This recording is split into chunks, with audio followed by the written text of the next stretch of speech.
month of August, in Tagalog, it's Agosto. So, Agosto, the blessing of God will flow this month of August. Amen? Sabihin niyo, Pastor, hanggang August lang. No. From August, it will start and will flow. Amen? All throughout the year and the coming years. Are you excited with that? So last Sunday, we discussed about the blessing of the righteous. And this afternoon, we're going to discuss the blessing of obedience.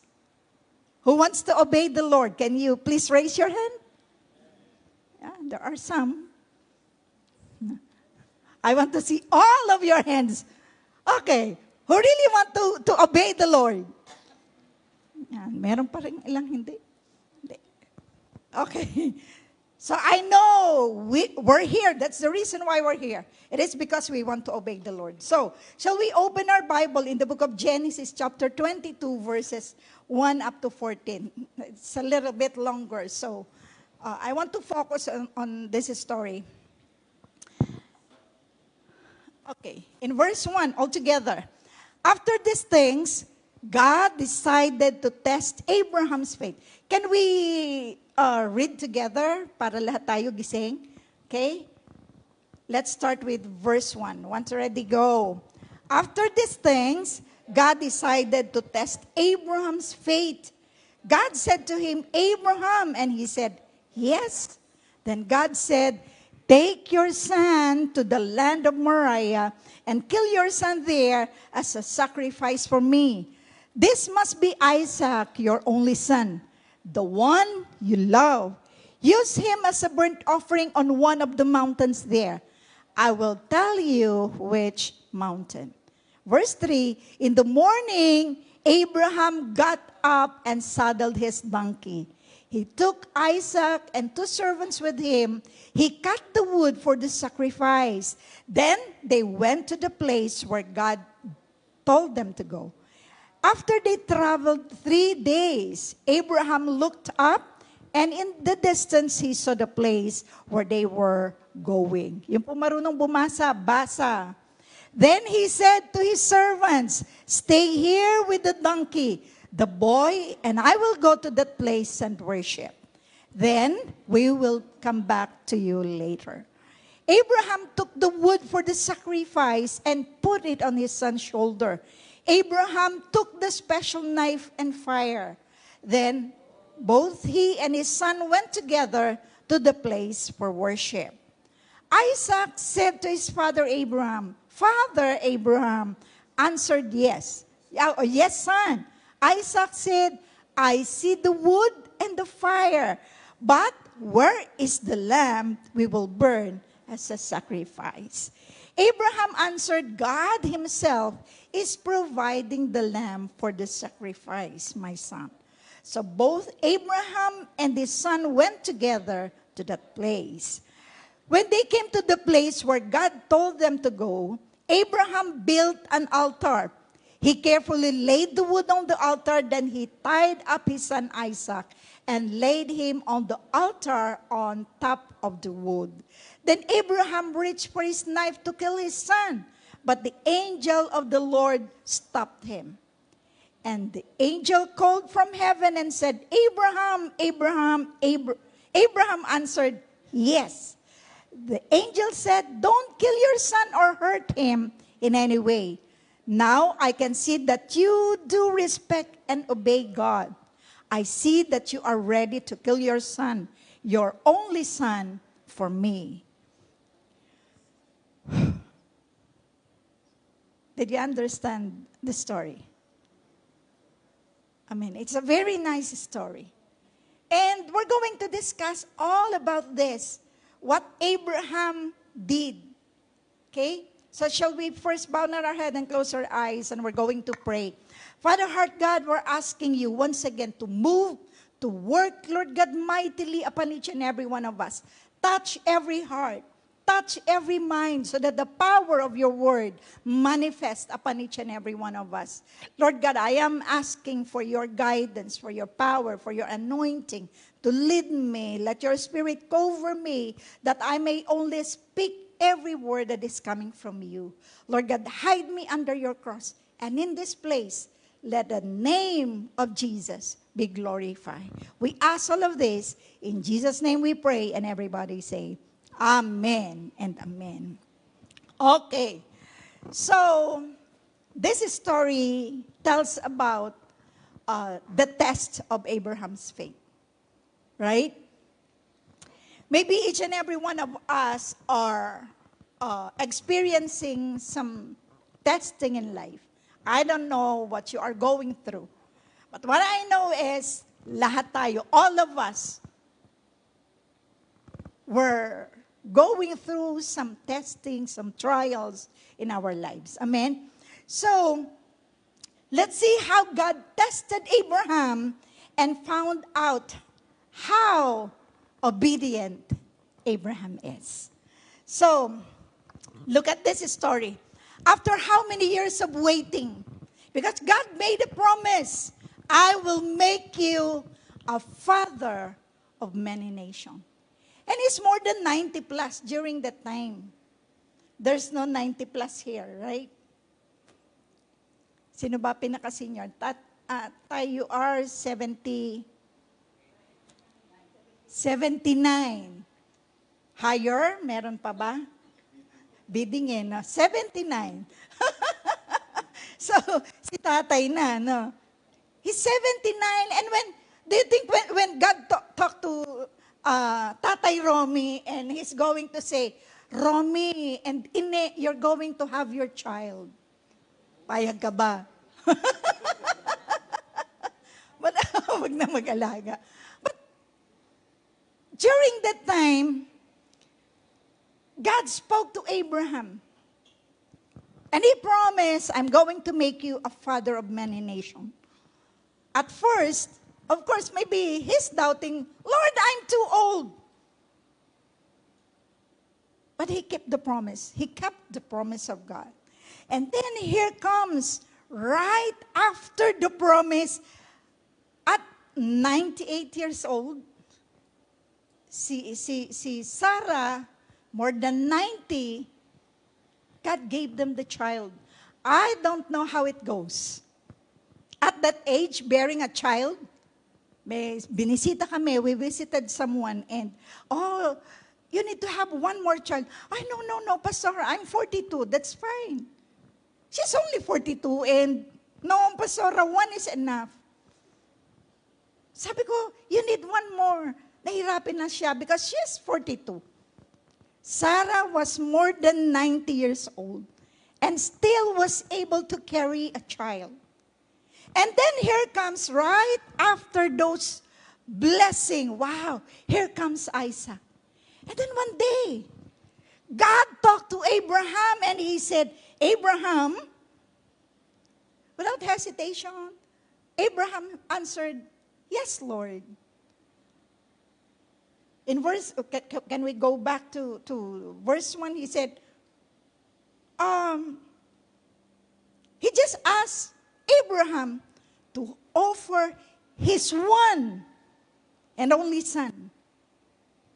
And when Abraham heard it, have you read any murmurings from Abraham? Did you read anything that he said, Lord, please, not my child, not Isaac. He never complained. He never asked, can you get Ishmael instead of Isaac? No, when God told him, go to this place, to this mount that I'm going to tell you, and bring your son. My goodness.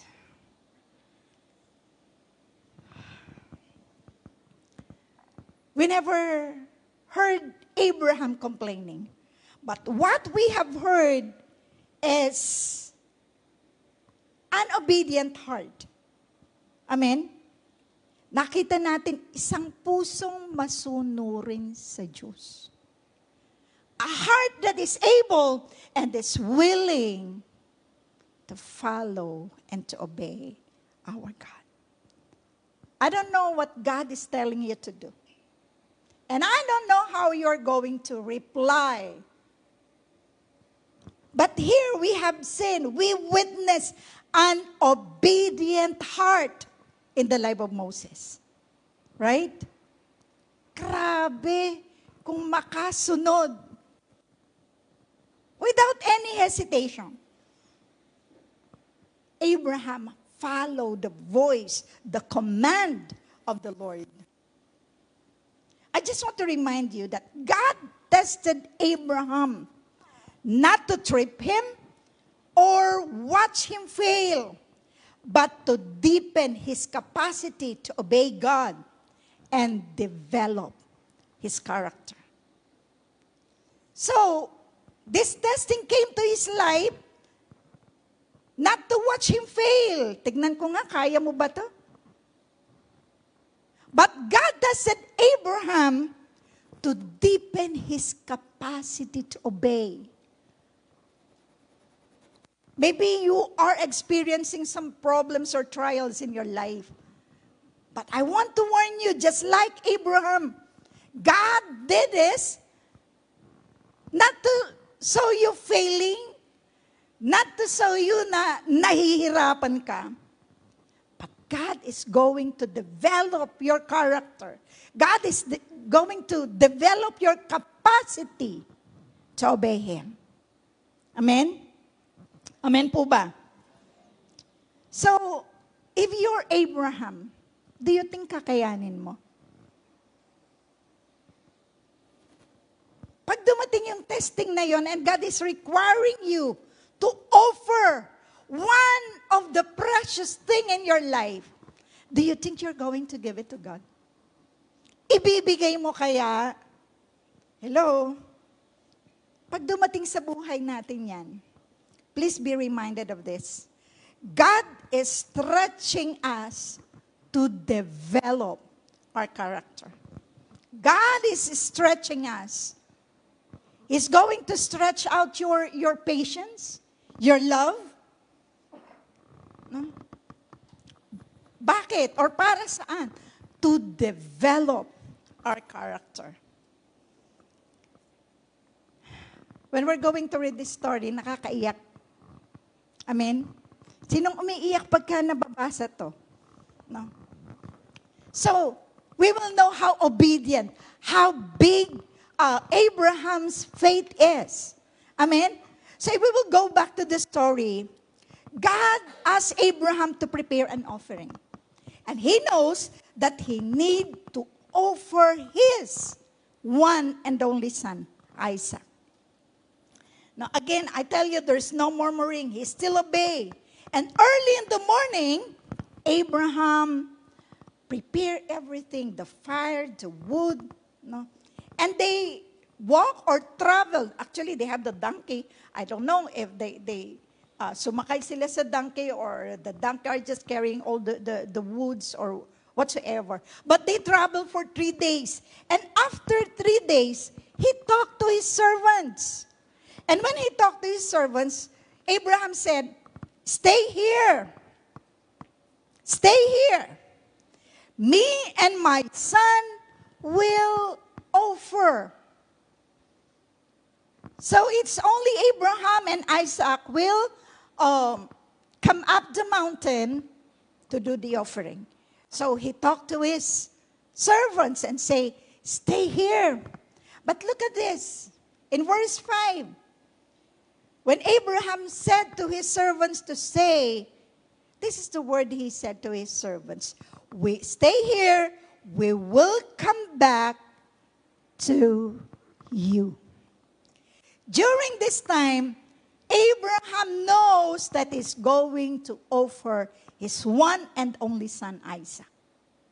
Okay? But when he talked to his servant, "Stay here, and we will come back right after." We're going to look at this word in verse 5. He says, "Then we will come back." So he have that faith that he's not the only one that will come back. He knows Isaac will be with him. Right? Because he used the word "we." He didn't say, "Wait for me, I'll come back." He said to his servant, then we will come back to you later. With all his faith, Abraham with his son will come back with his servant. Grabe yung faith. He used that word, we, kasi alam niya, babalik sila. Amen? So in verse 6, they took the wood, all the sacrifice, no, and put it on his son's shoulder. They took the knife, the fire, and everything they needed for the offering. And in verse 7, ito mas matindi. Sabi ko kanina, matindi yung verse 5. Ngayon, verse 7, parang patindi ng patindi. So in verse 7, Isaac said to his father Abraham, Father Abraham. Sabi niya, Father. Abraham answered, Yes, son. I see the wood and the fire. But where is the lamb we will burn as a sacrifice? Because they already have the wood, they already have the fire. I don't know if they have their phosphor with them or the lighter. I don't know. But the verse said they have the wood, they have the fire. And Isaac asked his father, where is the lamb?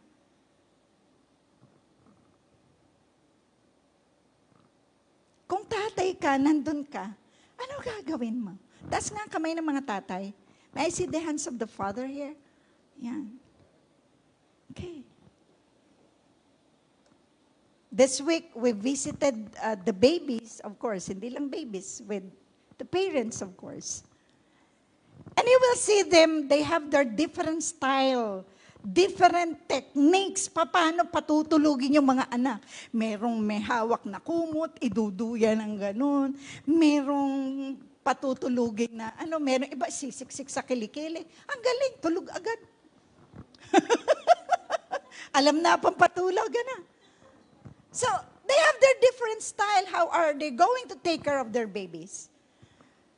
So, grabe. They're going to do everything to raise their kids. So, kung ikaw yon, if God is going to ask you, where is the lamb for the offering? Look what Abraham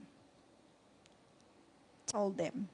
In verse 8, Abraham answered, God himself is providing the lamb for the sacrifice, my son. So both Abraham and his son went together to that place.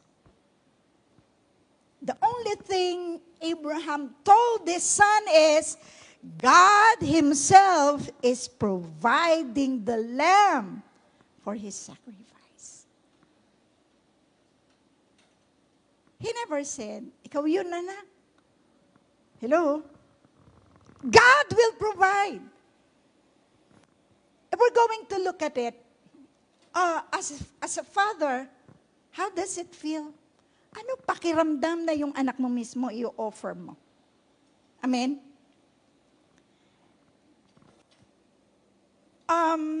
When I'm preparing this message, 2 days na po ako hindi makatulog. Friday night, Saturday night. And I'm preparing this just Friday night pa. So Saturday morning, I'm ready with this teaching. And when I'm reading these verses, I remember when Abraham is asking the father, ang father siguro hindi lang siya makapagsalita. Because the father knows how it feels. I don't know if during this time, the father had already his plan to send his son Jesus. Right? What Abraham did, ginawa din ng ating Ama sa Langit. Our Father in heaven did it also in the life of His Son, the Lord Jesus Christ. So nakakaiyak basahin. But the Father Himself experienced this. He gave His Son for you and for me, so that all of us will be saved. But this time, it's just a test. Okay? It's just a test. So, when Abraham answered Isaac, do you think he lied? Diba, hindi naman. He didn't lie. So right after that sin, siguro si Abraham during that time, Lord, what I'm going to do? Palapit na sila ng palapit doon sa tuktok ng bundok. They're on the top of the mountain. So when they reached the place, he prepared everything. The fire, the wood. Actually, he already tied up Isaac. I don't know if during that time Isaac was, Father, what are you doing? I don't know what's the sin during that time. Maybe, diba? Itali mo nga yung anak mo. At tanuin ka, anong ginagawa mo? Dad, what are you doing? Right? But during the time, the offering was ready. Sasaksakin niya na nga lang eh. He's almost ready to offer Isaac. Can we go on with the next verse? In verse 10, then Abraham reached for his knife to kill his son. But the angel of the Lord stopped him. Ano sabi niya? Verse 11, the angel called from heaven and said, Abraham, Abraham. Abraham answered, yes. Then the angel said, don't kill your son or hurt him in any way. Why? Because God have seen He is able and is willing to do whatever He commanded to him. Stop! The angel said, stop! Nakita ko na. Alam ko na. Willing ka. You're ready. You're able and you are willing to give everything to me. Kaya mong ibigay yung kaisa-isang anak mo. Hello? Is able and willing to offer His Son. In verse 13, nakita niya, there was a ram, no? Yung horn niya na caught in a bush. And then, the angel said, okay, don't kill him. There is a ram over there. And then they used the ram to offer it to the Lord. And in verse 14, it says, so Abraham gave that place a name. The Lord provides. In the book of, in Hebrew word, that place was called Jehovah Jireh. It means God will provide. Kaya si Jai, sigurado yayaman niya ng gusto. Pangalan pa lang. Hello? God will provide. Sino pong naniniwala that God is able and more than willing to provide everything you need? Sige nga, palakpakan mo si Lord. So in this story, we will see how God really moved in his life. So let's see what are the blessings of obedience. In verses 17 and 18, if we will go through that verse, we just jump verse 15 and 16. And in verse 17 it says, blessing, I will bless you, and multiplying, I will multiply your descendants as the stars of the heaven, and as the sand which is on the seashore. And your descendants shall possess the gate of their enemies. In verse 18, in your seed, all the nations of the earth shall be blessed, because you have obeyed my voice. There are three things. There are three declarations in these verses. The blessing of obedience. The first one, it says, in blessing I will bless you, and multiplying I will multiply your descendants. Oh my God. It says, in blessing I will bless you. Taas ang kamay ng gusto ng blessing. Lahat tayo. We want blessing. We need blessing. Amen? And it's only God who have the power to get us wealth, to make us wealth. I can do it. I've got a lot of business. I'm workaholic. I work, I have 3 jobs. Yes, you can. But it's only God who have the power to make you wealth. Maaring you strive by yourself, pero po pwedeng mawala lahat yan. Hello? But God can, and this is His promise. In verse 17 it says, in blessing I will bless you. And in multiplying, I will multiply your descendants. Sa Bible, ang baog merong isang anak. Tama? Kung hindi ka pa baog, di marami. Pastor, I have only, last night during our Esters, this is my prayer, Lord, wala nang manganganak sa amin. Right? Sino ba pinakabata? Sister Babes, I think. Sister Babes, ilan taon ka na? How old are you? Ilan? 53. Okay. Hindi address yun, ha? Okay. She's 53 and nothing from Esther's will malibang magkaroon ng pangalawang Sarah. Diba? And our prayer is, Lord, we're not going to bear a child, but we believe mamumunga pa kami. We will bear fruit. Maybe not physically, but spiritually. Amen? Kaya madodoble mga Esthers. Hello? Because we will win more souls for the Lord. Amen? This is the promise of God. In blessing, I will bless you. And in multiplying, I will multiply your descendants. Actually, this is one of the calling of JA1. So let's go back with our verse.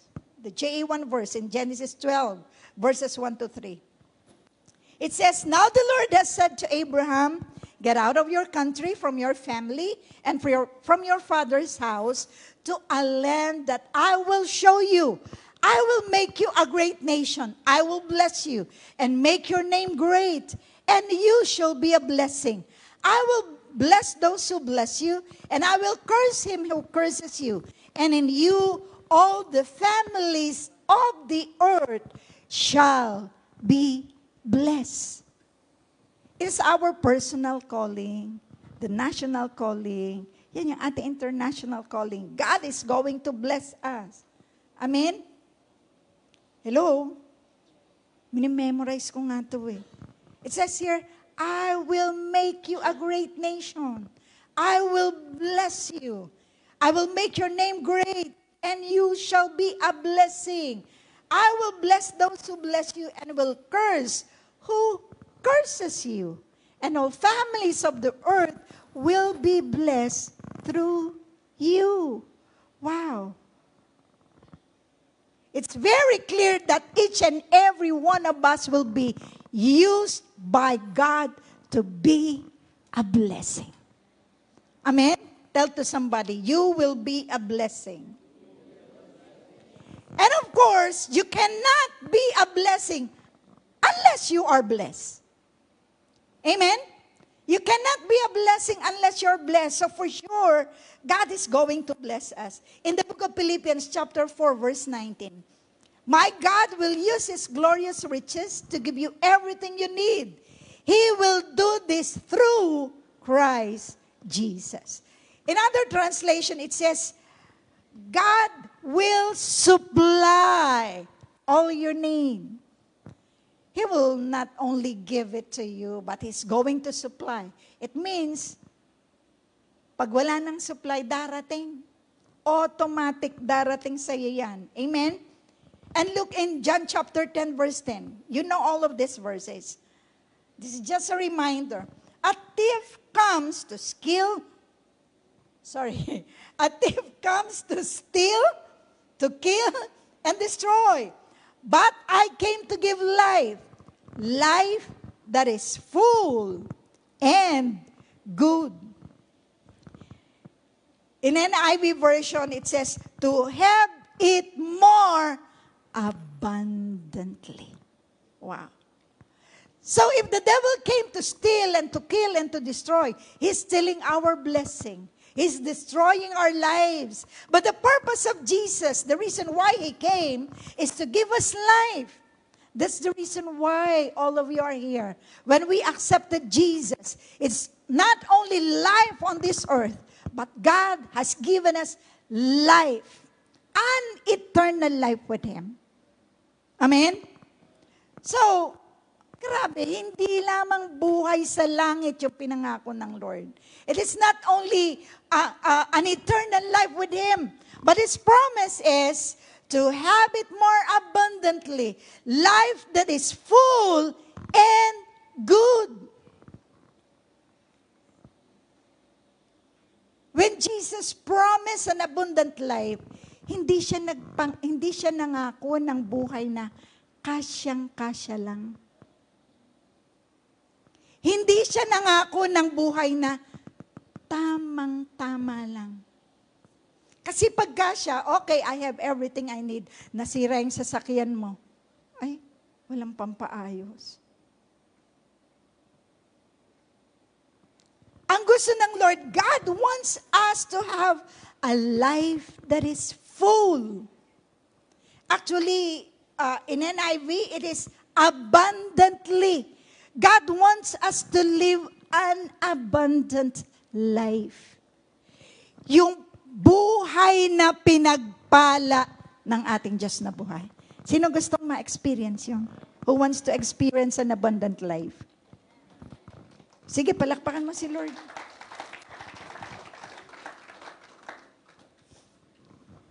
I tell you, when He came, Jesus promised this abundant life. Hindi kasya, abundant. Hindi buhay na kulang, abundant. Hindi buhay na palagi kang nangungutang.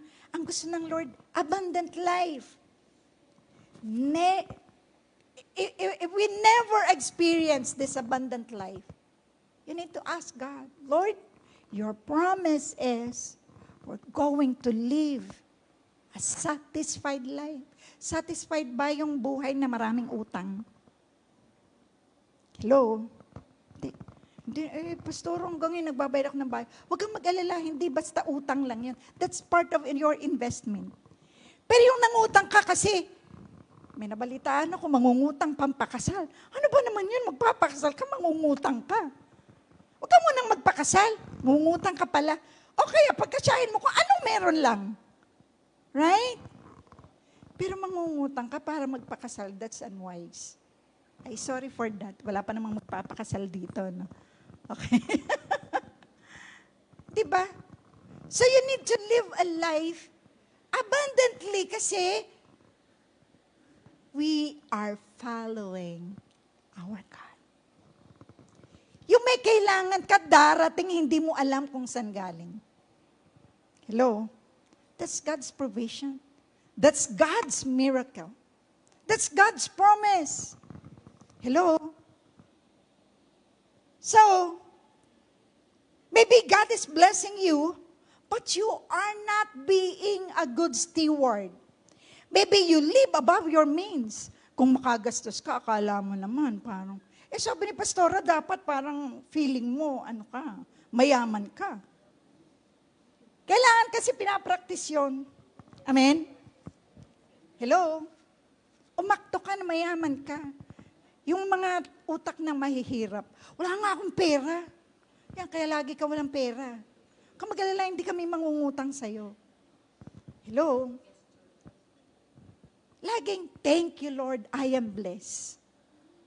May lumapit sa'yo, may pera ako kaya lang para sa ganito. Di ba? So wag ka laging, wala akong pera, mawawalan ka nga ng pera, promise. Because that's your declaration. That's what you said. Amen? So, actually, last Friday during our prayer, we prayed for the miracle of multiplication. Multiplication in soul, multiplication in finances. We're really praying that this promise mag-flow, mag-manifest in our church. There will be great multiplication. For how many years we're praying, Lord, 100 every Sunday? Wala ako. We reached 100 for 3 consecutive Sundays. Pagbalik ko ay 90 plus na lang. Sabi ko, mas mabuti yata wala ako. Kasi nadami. But at least, hindi na tayo bumababa ng 90 every Sunday. Right? Actually, before I lived 3 months ago, I told the ushering, okay, we reached 100. This time we need to pray for 150. Not 150 attendees, but we're going to pray for 150 disciples. Amen? Sabihin mo yung katabi mo, God is going to use you. Gagamitin ka ni Lord. Amen? So, few years ago, walang bata sa church. No, parang, it took 7 years bago masundan sino ba bunso natin? Si Ralph. Si Ralph daw. Si Eli. It took how many years, hindi ba? And you know what? During our prayer, kasi konti ang bata sa church, and then, ang ganit talaga ng pag-win ng soul. And during our prayer, no, we cut off the spirit of barrenness. We cut off the spirit of barrenness inside the church. Physically and spiritually. And you know what? Right after that, wow. Our God is an answering God. Tayo, mahilig tayo sa answering machine, answering yung ATM. Si Lord, He is an answering God.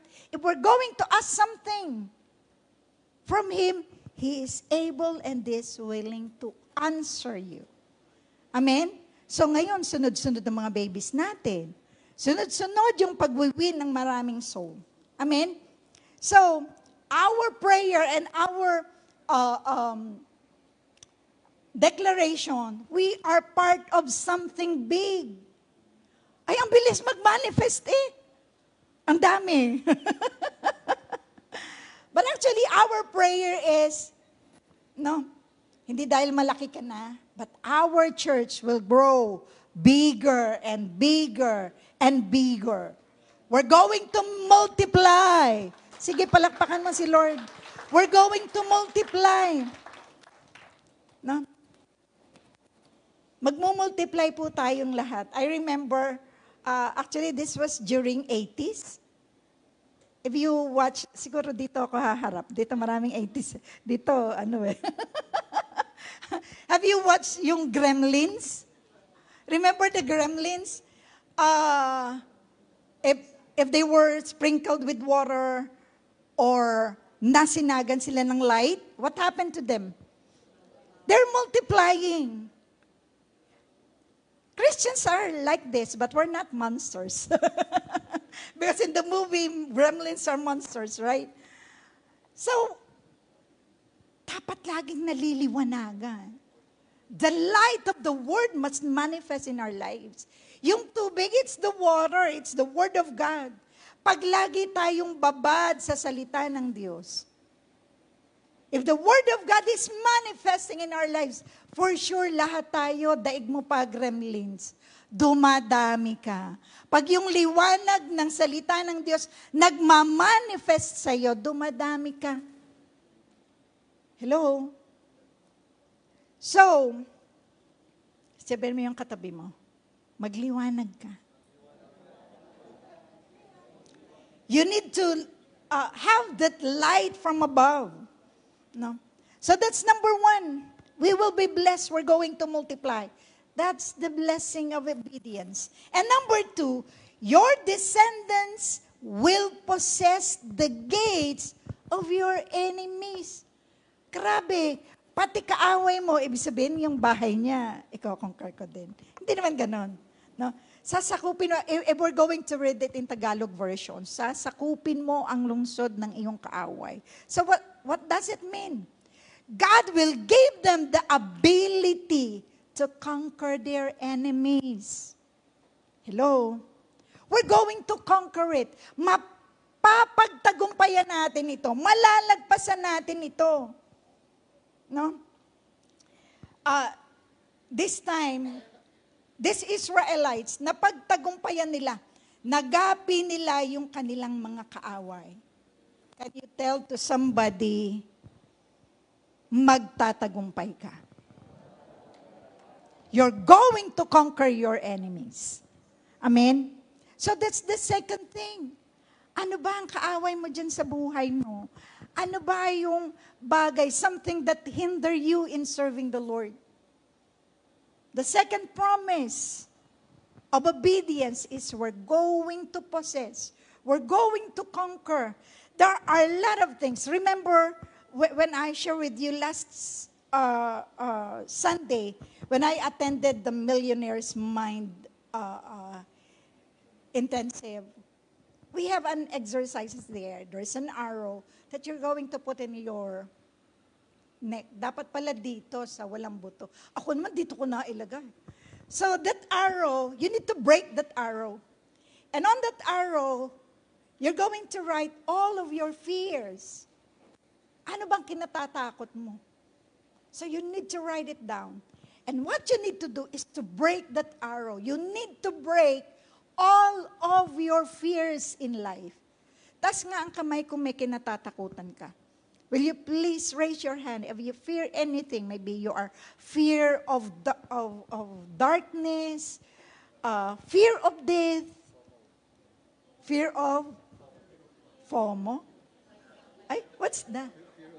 Wife daw. Mas malakas yan. Ano yung FOMO? Fear of missing out. We have a lot of fear, yeah. One of our ninong, he's working in Central Bank of the Philippines. And during that time, during 80s, pag nawala na ng 500, pag ang laman ng wallet niya, 500 na, takot na siya. Pabira, 500 laman ng wallet mo, natatakot ka na.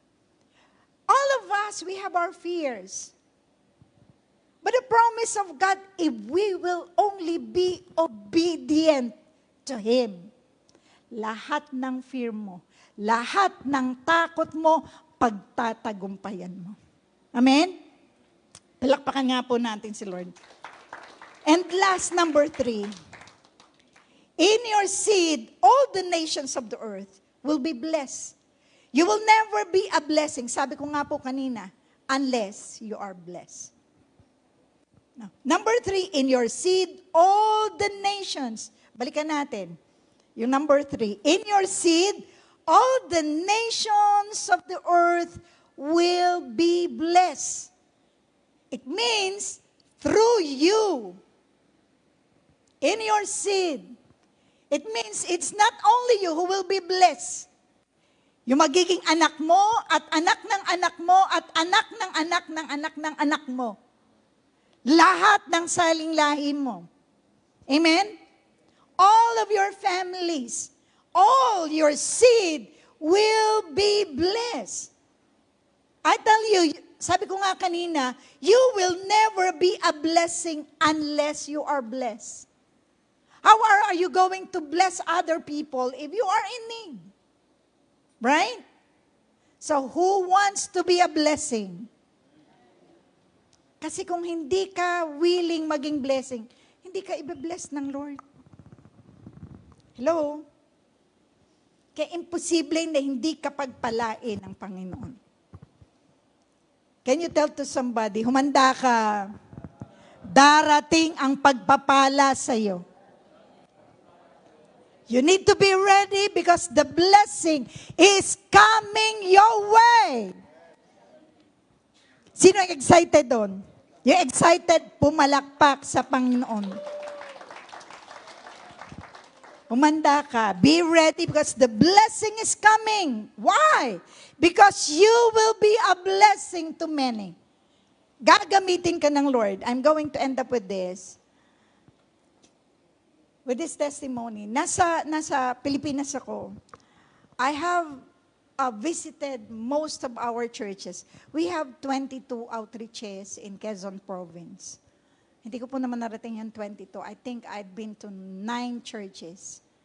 So I visited all of the churches in the Philippines. And every time I'm going to preach, hindi po ako na lahat yung mga pastors, tataniman ko sila, bibigyan ko sila.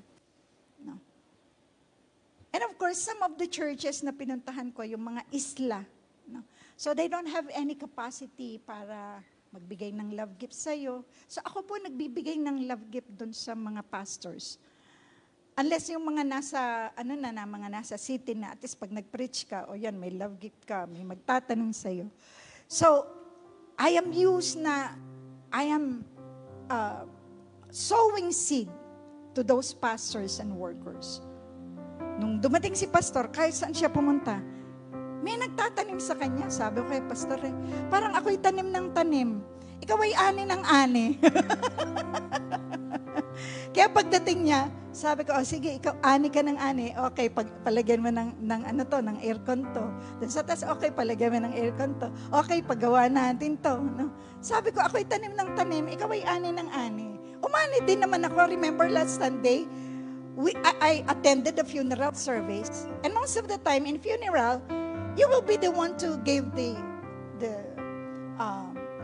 benevolence or help. Grabe, pumunta kami ni pastor. Dalawa kami, tinaniman nung namatayan. Sabi ko, bakit kami bibigyan mo? I'm blessed. Ako po ay napapagpala sa inyong mga buhay. So, hindi lang naman doon, ang dami ko rin pong mga napuntahan that God really blessed me. So, alam niyo po ba, kapag ka po tayo, we're able and we're willing to obey our God, blessing will come and it will flow in your lives. Last verse, Genesis 24, verses 34 and 35. The servant said, this time, this story is about Abraham's servant, because he was very old during that time. And Abraham told his servant to look for a wife for his son Isaac. And this is one of his prayer. And yung testimony in 24 verses 34 and 35. The servant said, I am Abraham's servant. The Lord has greatly blessed my master in everything. My master has become a great man. The Lord has given him many flocks of sheep and herds of cattle. He has much silver and gold and many servants. He has many camels and donkeys. This is how the servant introduced his boss, Abraham, to his brother. Kasi pinagpakilala siya, ako po ay pinadali dito ni Abraham. And this is how he introduced his master. Grabe yung blessing ni Abraham. He was too old. If we're going to read 24 verse 1, he was too old and yet he was very rich. Matanda ka na. Hindi ka na nagtatrabaho pero pinagpapala ka pa ng ating Panginoon. Sinong gusto yon? Kung gusto mo yon, tandaan mo. Okay. Para maging pagpapala ka, pagpapalain ka rin ng Diyos. You will be blessed to be a blessing. Pero may dyan. Kailangan sumunod ka. Taas ang kamay. Yung gustong mapagpala. You will be blessed kung susunod ka. Sumunod ka lang, kapatid. Just obey. Do what God wants you to do. So in our conclusion, if there is obedience, there is provision. I want you to stand up this afternoon. We're going to sing. This is an old song. I'll obey and trust you. I obey because I love you. It doesn't mean because I share with you in obedience there is blessing.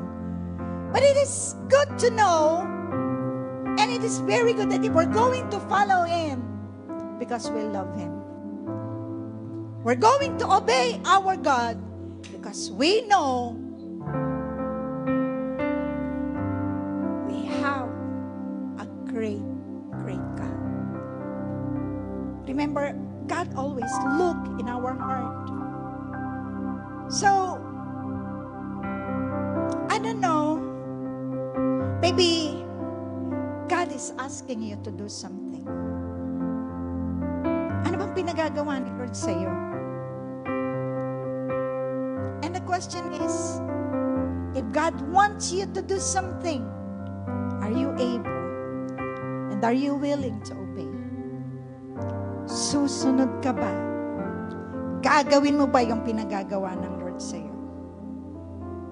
Sumunod ka lang, kapatid. The blessing of the Lord will flow in your life. Shall we sing this song? Trust you, I'll obey because I love you. I'll obey, my life is in your hands. If it is the way to prove my love when feelings go away, if it costs me everything, I'll obey. This time we're going to sing it as a prayer of our heart. And trust you, I'll obey because I love you. I'll obey, my life is in your hands. For it is the way to prove my love when feelings go away. If it costs me everything, With all our heart, let's sing this song. Lord, I'll obey. I'll obey and serve you. I'll obey because I love you. I'll obey, my life is in your hands. For it is the way to prove my love when feelings go away. If it costs me everything, Again, with all our I'll heart, obey. just say, Lord, I want to obey. I'll obey and serve you. I'll obey because I love you. I'll obey, my life is in your hands. For it is the way to prove my love when feelings go away. If it costs me everything, With all your heart, say, Lord, I'll obey. I'll obey and serve you. I'll obey because I love you. I'll obey, my life is in Come on, sing your this with all your heart. If you really want to obey God, maybe God is telling you to do something. Just obey. Just obey. Me everything, I'll obey. With all your heart, I obey. I'll obey and serve you. I'll obey because I love you. I'll obey, my life is in your hands. Come on. If it's the way Sunod lang. to prove Sunod. my love when Follow Him. feelings go away. Just obey whatever God wants you to do. I'll For the last time, obey. sing it with all your heart. I'll obey and serve you. I'll obey because I love you. I'll obey.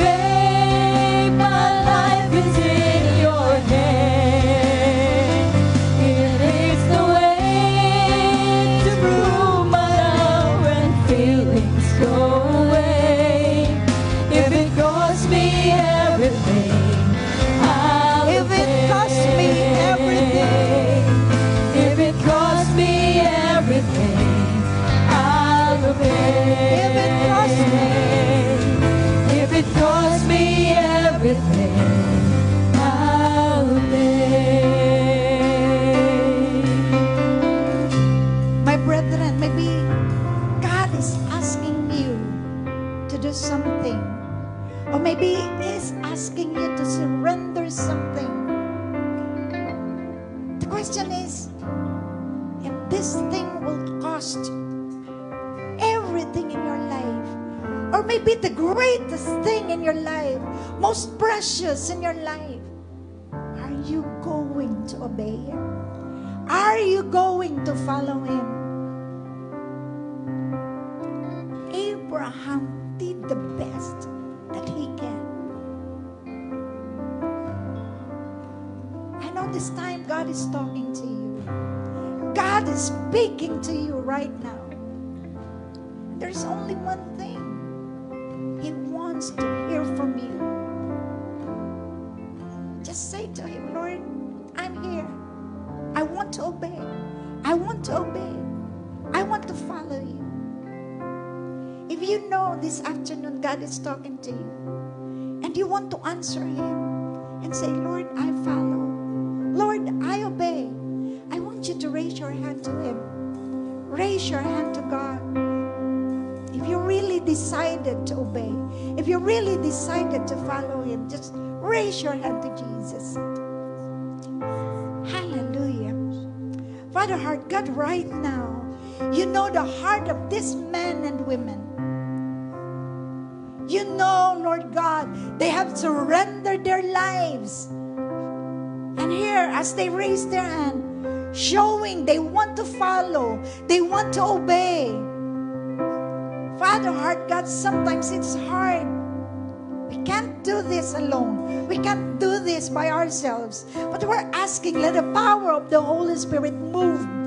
Let the power of the Holy Spirit manifest upon each and every one of us, that we may be able to follow you, that we may be able to surrender everything to you. In Jesus' name, strengthen us, Lord. Just the word, obey. We will obey. We will obey. I will obey. God, you have sent these hands, Lord, lifting it to you. A sign of surrender, a sign of obedience. And I'm praying by your power, we're going to do everything you want us to do. And as we obey, I am declaring, Father, our God, as what you did in the life of Abraham, blessing will flow upon each and every one of us. Your promise in blessing, you will bless us. And in multiplying, you're going to multiply us. God, I am declaring it will manifest upon each and every one of us. We will be blessed because we're able and we're willing to be a blessing to many. Father, I am releasing rumaragasang pagpapala sa buhay ng bawat isa. An overflowing blessing will come upon our lives, Lord. An abundant life, a satisfied life. Wala nang mangungutang, wala nang maghihikahos, Panginoon. Wala nang isang kahig, isang tuka. Lord, nandito na sa Canada and yet we will work and then nothing. We will work and then nothing. Lord, I am declaring an abundant life to each and every one. Sa lahat ng nanonood, nakikinig sa amin, Panginoon, each and every one of us will experience yung rumaragasang pagpapala sa amin pong mga buhay. I release it and I declare it in the mighty name of Jesus we pray. And everybody shout, Amen, Amen, and Amen. Praise the Lord and receive the abundant blessing of the living God.